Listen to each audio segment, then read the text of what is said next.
dan ampunkanlah aku atas segala yang mereka tidak mengetahui. Okey, itu satu tips daripada saya. Nanti saya akan share satu lagi selepas ini.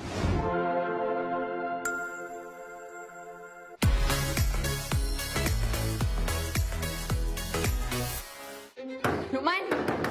Abang Allah Akbar! Hubungan terlarang diketahui keluarga. Hati aku ni dah hancur. Abang! Abang buat anak kena begitu ya? You nothing dah minum. Awak ingat kalau awak bercerai dengan saya, Adira akan ikut awak ke? Of course! Udah tak sih! Kalau dalam rumah ni tak ada siapa yang berpihak pada Fela, Hati kan ada. Kasih ada mobil Pak. Ikatan terlarang di Astro Ria dan Astro Go.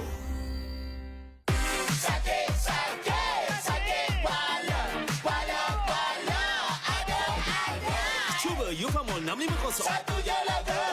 Laga, laga, laga.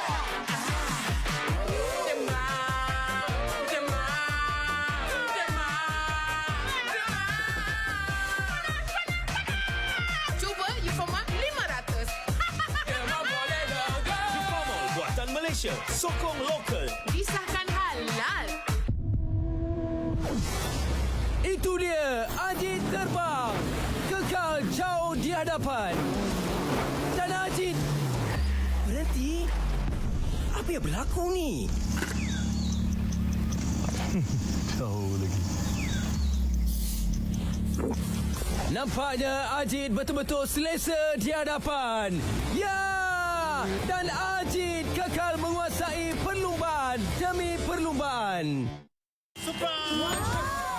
Cipta impian dan teroka kerjaya hebat bersama Didi and Friends. Lakukanlah ia dengan sepenuh hati, Jojo. Apa yang penting? Kerjasama. Okey, jom. Jom jadi hebat dengan Didi and Friends musim ke-9 Dream Jobs. Bermula 3 Julai 11 pagi di Astro Ceria dan Astro Go. 안녕하세요. 처음 뵙겠습니다. 신순록 PD님. 말티즈가 똑똑할 수도 있는 거죠. 말티즈 똥도 먹지 않나? 버스를 같이 탔는데 치사하게 혼자만 이어폰을 끼는 거예요. 생각할수록 어이가 없네, 진짜로. 이렇게 전망 끝내주는 작업실에 팬들은 네 글만 기다리고 있고 도대체 뭐가 문제야?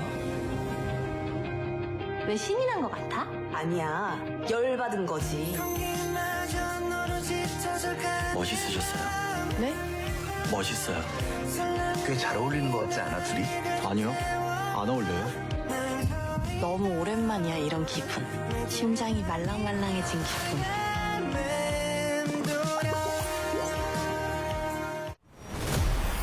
我希望今天有一个luar biasa的表演。 Sebuah lagu menyatukan seluruh dewan. I really want to give good performance for audience.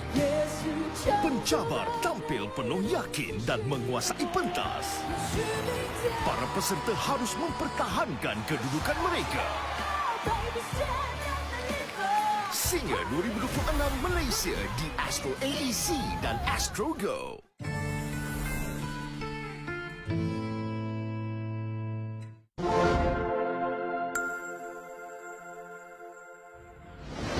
Anda masih lagi menonton No Filter bersama saya, Mizi Wahid. Kini saya ingin berkongsi sedikit sebuah hadis di mana Nabi SAW bersabda yang bermaksud, tidak akan memasuki syurga seorang yang ada di dalam hatinya sifat sombong